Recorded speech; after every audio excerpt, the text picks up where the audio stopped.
एक बार फिर से आप सभी का स्वागत है अवति क्लासेस में। अगर आप जानना चाहते हैं कबड्डी के बारे में, हर एक प्रश्नों को जानना चाहते हैं तो आप लगातार बने रहिए, क्योंकि आज मैं आपको कबड्डी के हर एक प्रश्नों को बिल्कुल अच्छी तरीके से समझाने के साथ साथ हर एक प्रश्नों को अच्छे से देखेंगे भी कि यह प्रश्न कैसे बन सकता है एग्ज़ाम्स के लिए। तो चलते हैं और देखते हैं आज का जो पहला प्रश्न है कबड्डी से रिलेटेड, है ना। और उसके साथ साथ आप चैनल को सब्सक्राइब ज़रूर कर लें। आप चैनल को सब्सक्राइब ज़रूर कर लें, क्योंकि यहाँ पर आपको बिल्कुल फ्री में मिलेगा हर एक वीडियो, बिल्कुल फ्री में। देखते हैं आज जो कबड्डी का जो पहला प्रश्न है वो इस प्रकार से है कि कबड्डी खेल का जन्मदाता देश, जो कबड्डी खेल का जन्मदाता देश है वो भारत देश है। क्या? भारत देश जो है कबड्डी खेल का जन्मदाता देश है। ठीक है, अगला प्रश्न देखते हैं। कबड्डी को और किस नाम से जाना जाता है? तो कहा जाएगा यहाँ पर कबड्डी को भारत में भी कई जगह पर कई नामों से जाना जाता है, और उसके साथ साथ विदेशों में भी, यानी कि अन्य देशों में भी कई नामों से हम कबड्डी को जानते हैं, जैसे कि गुंगू, है ना, डोडो, हुंडहू, है ना। ये सभी जो है नाम क्या हैं? कबड्डी के नाम हैं। नेपाल में, हाँ, बांग्लादेश में, इंडोनेशिया में, तो इस प्रकार से जो है नाम लिए जाते हैं कबड्डी के। ठीक है, अगला प्रश्न देखते हैं कि कबड्डी को चब नाम से किस देश में जाना जाता है? तो जो चब है, अभी मैंने आपको बताया कि इंडोनेशिया, कहाँ पर?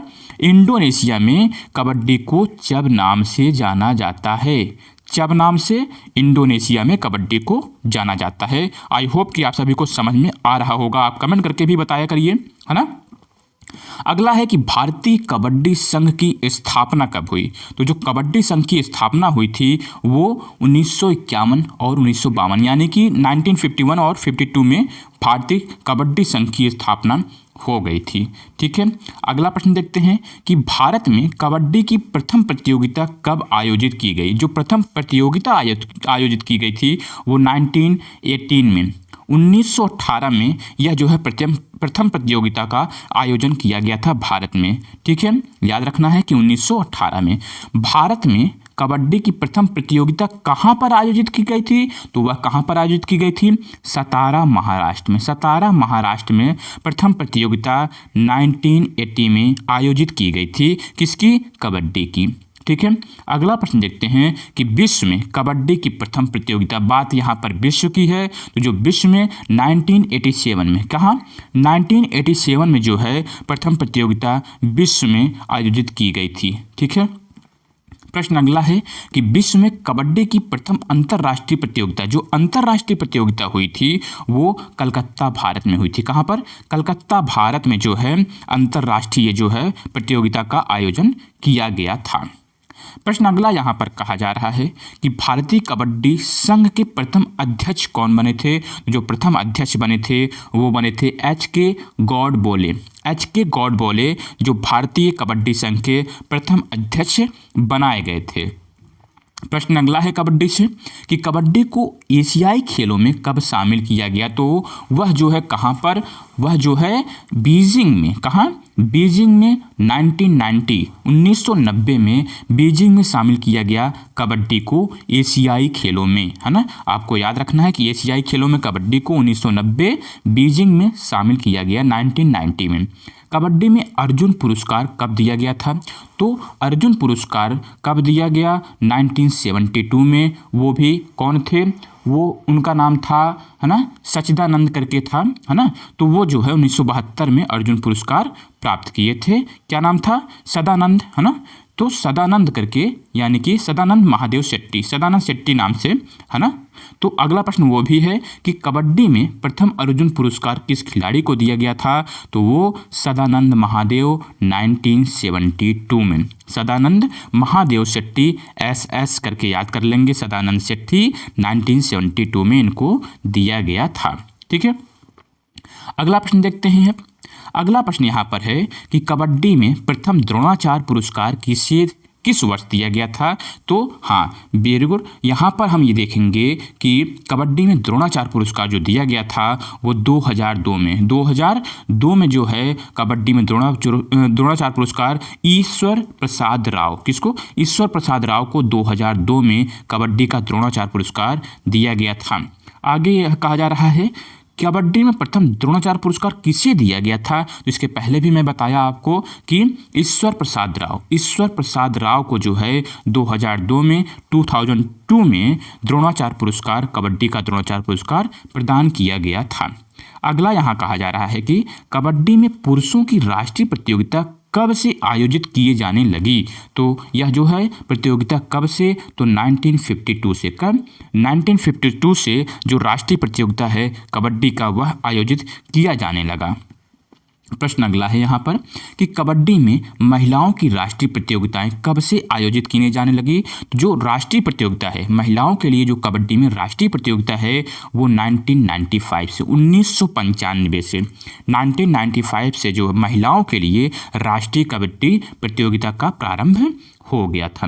फिर यहाँ कहा जा रहा है कि कबड्डी में लड़कों के लिए स्कूल नेशनल प्रतियोगिता जो लड़कों के लिए शुरू किया गया वो कब से शुरू किया गया? तो वह शुरू किया गया था 1962 से। और आपको मैं यहीं पे बता दूं कि जो लड़कियों के लिए है ना, गर्ल्स के लिए भी जो है 1962 में ही शुरू कर दिया गया था। गर्ल्स के लिए भी स्कूल नेशनल प्रतियोगिता 1962 से शुरू कर दिया गया था। ठीक है।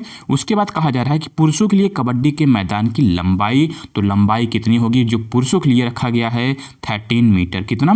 13 मीटर जो है यह लंबाई रखी गई थी पुरुषों के लिए। और वहीं महिलाओं के लिए तो हम देखेंगे 12 मीटर। महिलाओं के लिए कितना? 12 मीटर, 12 मीटर। फिर कहा जा रहा है कि महिलाओं के लिए कबड्डी के मैदान की चौड़ाई कितनी रखी गई है? तो 12 गुणित 8 होगा। कितना? 12 इंटू 8। तो चौड़ाई हमारी कितनी हो गई? 8 मीटर। ठीक है, 12 मीटर लंबाई रखी गई थी। ठीक है ना, 12 मीटर कितनी लंबाई रखी गई थी। अगला प्रश्न देखते हैं।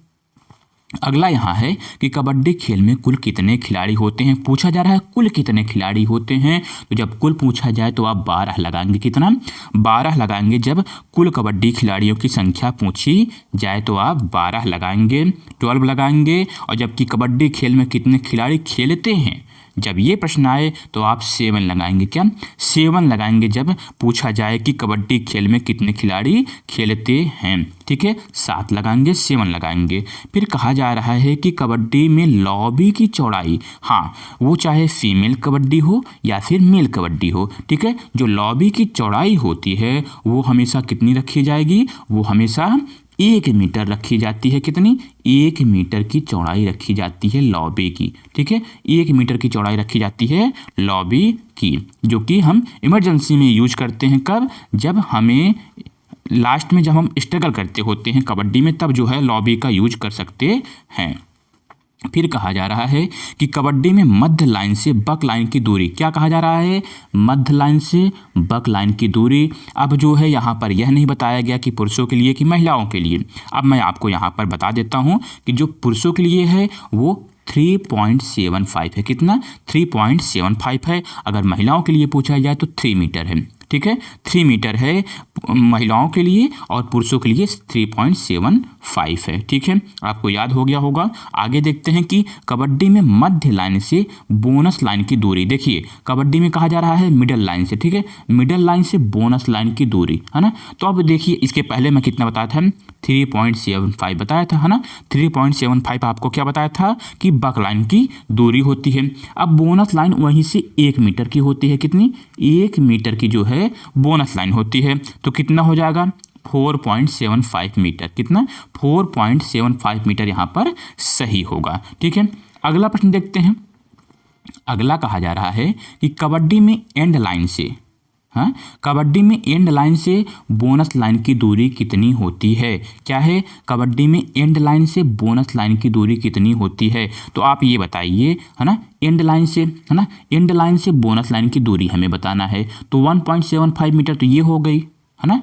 बोनस लाइन कितनी हो गई 1.75 मीटर, ठीक है। ये हो गई आपकी पुरुषों की जो है बोनस लाइन की दूरी 1.75 मीटर। देखिए ये सही होगा, ठीक है ना, 1.75 मीटर। उसके बाद कहते हैं कि कबड्डी खेल में सीटिंग ब्लॉक की चौड़ाई कितनी होती है। तो जो चौड़ाई रखी गई है वह 1 मीटर रखी गई है। कितनी 1 मीटर, क्योंकि देखिए जब पुरुषों की होती है तो उसमें 8x1 है ना, 8x1 रखा जाता है, जबकि जब महिलाओं का होता है तो 6x1 जो है सीटिंग ब्लॉक की चौड़ाई रखी जाती है, ठीक है। अब आगे कहते हैं यहाँ पर कि कबड्डी खेल में सीटिंग ब्लॉक की लंबाई कितनी होती है। तो कबड्डी खेल में जो सीटिंग ब्लॉक की लंबाई होगी, अगर वो पुरुषों का है तो 8 मीटर, महिलाओं की 6 मीटर, ठीक है। 6x1 होगा और 8x1 होगा। इसके पहले भी मैं बता चुका हूँ कि सीटिंग ब्लॉक की जो लंबाई होगी वह 8 मीटर होगी, ठीक है। यहाँ पर फिर अगला प्रश्न है कि कबड्डी खेल में लाइन की मोटाई कितनी होती है। इसके पहले मैं बता चुका हूँ कि जो लाइन की मोटाई होती है उसको 5 सेंटीमीटर रखा जाता है। कितना 5 सेंटीमीटर लाइन की मोटाई को रखा जाता है। फिर यहाँ पर प्रश्न है कि कबड्डी खेल में कितने खिलाड़ी रिजर्व होते हैं। तो आप ये बताइए पूरे खिलाड़ी कितने होते हैं 12 यानी कि 12, है ना। खेलते कितने हैं 7, कितने खेलते हैं 7। तो वहाँ पर बैठेंगे कितने रिजर्व, वो 5 बैठे रहते हैं। वो चाहे जितनी बार भी आ जा सकते हैं, ठीक है। रिजर्व कितने होते हैं, तो रिजर्व 5 खिलाड़ी जो है 5 प्लेयर जो है रिजर्व होते हैं, ठीक है। अगला प्रश्न यहाँ पर कहा जा रहा है कि कबड्डी खेल में जब खिलाड़ी विपक्ष टीम के क्षेत्र में जाता है तो उसे क्या कहते हैं। देखिए जो रेडर होता है ना, वो रेडर होता है। क्या होता है रेडर, वो रीड करते हुए जाता है, काउंट करते हुए जाता है, कबड्डी कबड्डी, है ना, कबड्डी कबड्डी करके हुए वह जाता है जब तक उसकी सांस नहीं टूटती है, ठीक है। तो वह उसको हम क्या कहते हैं रेडर के नाम से जानते हैं। किस नाम से, रेडर के नाम से जानते हैं। फिर अगला प्रश्न है कि कबड्डी खेल में जब रेड डालते वक्त बोनस लाइन को पूर्ण रूप से पार कर लेता है तो उसे बोनस के रूप में कितने पॉइंट मिलते हैं। तो इस प्रश्न को आपको और सिंपल तरीके से बताता हूं कि जब यहां से देखिए ये मिड लाइन हो गया, ठीक है। अब यहाँ से वो निकला, मान लो ये ए टीम है और ये बी टीम है, ये यहाँ से निकला, ठीक है, यहाँ से निकला और इस टीम में आ गया। अब यहाँ पर इसका बक लाइन पहले हुआ, फिर बोनस लाइन, ठीक है। अब इसमें एक कंडीशन होता है, क्या होता है, कंडीशन होता है कि अगर 6 या फिर 6 से ज़्यादा खिलाड़ी, है ना, 6 या फिर 6 से ज़्यादा यानी कि 7, तो 6 और 7 खिलाड़ी होंगे, 7 प्लेयर्स होंगे, तभी इनको 1 पॉइंट बोनस मिलेगा अगर बोनस लाइन पार कर लेते हैं तो, है ना। कितना पॉइंट, 1 पॉइंट इनको बोनस के रूप में मिलता है, ठीक है। याद रखिएगा अगर वो 6 और मोर देन 6 खिलाड़ी होंगे तभी इनको बोनस 1 पॉइंट मिलेगा, ठीक है। अगला प्रश्न है कि कबड्डी खेल में जब विपरीत टीम के आखिरी खिलाड़ी को रेडर आउट करता है तो वहाँ क्या मिलता है। जब विपरीत टीम के सभी खिलाड़ी आउट हो जाते हैं तो वहाँ पर मिलता है लोना। क्या मिलता है, लोना। और लोना में कितना दिया जाता है भैया, 2 पॉइंट लोना, वो दे रहा है लोना, आप ले लो कितना, 2 पॉइंट, है ना। 2 पॉइंट वहाँ पर आपको लोना मिलता है जब आप कंप्लीटली एक टीम को आउट कर देते हो, ठीक है। अगला प्रश्न देखते हैं कि कबड्डी खेल में विश्व कप का आयोजन कब से किया जाने लगा। जो कबड्डी खेल में जो विश्व कप का आयोजन किया जाने लगा वो कब से किया जाने लगा। तो इसके पहले भी बताया गया कि जो कबड्डी खेल है ना, क्या कबड्डी खेल है उसमें जो विश्व कप का आयोजन किया गया वो 2004 से। कब से, 2004 यानी 2004 से जो है कबड्डी खेल में इसका आयोजन किया जाने लगा, ठीक है। अब अगला प्रश्न देखते हैं। अगला प्रश्न हमारा है क्या कि पुरुषों के लिए कबड्डी के मैदान की चौड़ाई कितनी होती है। तो जो चौड़ाई होगी किसके लिए, पुरुषों के लिए जो चौड़ाई रखी गई है वो 10 मीटर रखी गई है। कितना, 10 मीटर की चौड़ाई रखी गई है किसके लिए, पुरुषों के लिए, ठीक है। चौड़ाई इसके पहले मैं बता चुका हूँ कि अच्छा एक चीज़ और इसमें बताता हूँ मैं आपको कि जो चौड़ाई है, ठीक है, 10 मीटर तो है, ठीक है, 10 मीटर की चौड़ाई तो है। अब उसमें क्या होता है कि हम 10 मीटर में से 1 मीटर यहाँ 1 मीटर यहाँ, ये हमारा लॉबी हो गया, ठीक है, ये लॉबी हो गया हमारा। अब 8 मीटर में आपको खेलना है तो ये लॉबी का यूज कब करते हैं हम, जब स्ट्रगल करते रहते हैं, ठीक है। तो लॉबी का यूज जो है जब स्ट्रगल के समय करते हैं। अगला कहा जा रहा है महिलाओं के लिए कबड्डी के मैदान की लंबाई कितनी होती है? तो पूछा जा रहा है क्या, महिलाओं के लिए जो कबड्डी की लंबाई होती है, तो इसके पहले मैं बता चुका हूँ कि 12 मीटर, कितना 12 इंटू कितना है ना 6 मीटर, ठीक है। तो इतना हमने अभी बताया कि 12 है ना 12 मीटर ये जो है क्या होती है, लंबाई होती है, ठीक है। अगला प्रश्न देखते हैं, भारत में कबड्डी का संचालन कौन करता है? तो जो कबड्डी का संचालन करता है ये AKFI करता है। कौन? AKFI भारत में कबड्डी का संचालन करता है, ठीक है। अब आ गया AKFI का फुल फॉर्म क्या होगा? ठीक है भाई, AKFI करता है तो AKFI का फुल फॉर्म क्या होगा? उसी को आप कहते हो all kabaddi federation of India. All kabaddi federation of India कहते हैं AKFI का फुल फॉर्म, याद रहेगा आपको।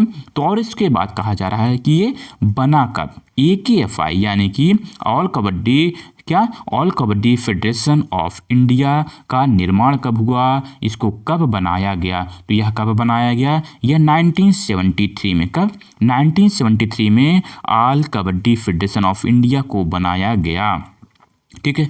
अगला प्रश्न देखते हैं कि कबड्डी खेल में मैच की अवधि, देखिए मैच की जो अवधि रखी गई है वो पुरुष के लिए 20, 5, 20, 25, 20 यानी कि 20 मिनट्स, फिर 5 मिनट इंटरवल, फिर 20 मिनट्स। लेकिन अगर महिलाओं की बात की जाए तो 15, 5, 15 रखी गई। कितना?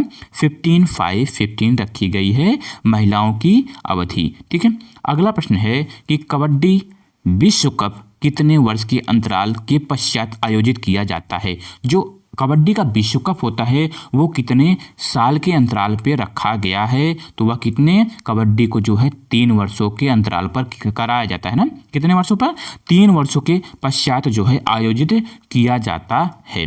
अगला प्रश्न देखते हैं हम। अगला प्रश्न है हमारा, यहाँ कहा जा रहा है कि 2004, 2004, 2007, 2010 कबड्डी विश्व कप में भारत की स्थिति, देखिए जो भारत की स्थिति हमेशा ना वो हमेशा से जो है स्वर्ण पदक में रहा है ना, हमेशा स्वर्ण पदक रहा है। भारत की स्थिति जो है, भारत की कंडीशन हमेशा है ना, पोजीशन जो है वो हमेशा स्वर्ण पदक गोल्ड मेडल पे रहा हुआ है। यहाँ पर आगे देखते हैं, पुरुषों के लिए कबड्डी के मैदान की माप हमेशा बताए हुए हैं इसके पहले भी है ना। जो पुरुषों के लिए मैदान की माप 13x10 मीटर, 13x10 मीटर, कितना 13x10 मीटर जो पुरुषों के लिए मैदान का माप होता है। और धीरे धीरे हम अपने अंतिम प्रश्नों के ऊपर पहुंच रहे हैं। आपको यह वीडियो कैसा लगा आप कमेंट करके बताएंगे जरूर, है ना। और हमेशा फ्री में वीडियो जो आपको मिल रहा है, यहाँ पे क्या मिल रहा है, फ्री में वीडियोस मिल रहे हैं। तो आप चैनल को सब्सक्राइब जरूर करके जाइएगा, है ना। चैनल को सब्सक्राइब जरूर करके जाइएगा, वीडियो को लाइक भी करिएगा। और यहाँ लास्ट प्रश्न है कि महिलाओं के लिए कबड्डी के मैदान की माप जो होती है वो कितनी रखी गई है? तो 12x8 मीटर, कितना 12x8 मीटर महिलाओं के लिए कबड्डी मैदान की माप होती है। कैसा लगा वीडियो आपको यह, है ना। हमेशा ऐसा वीडियो अगर पाना चाहते हैं तो आप सब्सक्राइब जरूर कर लें, वीडियो को लाइक करें, कमेंट करके बताएं कि यह आपको कैसे लगा वीडियो। धन्यवाद।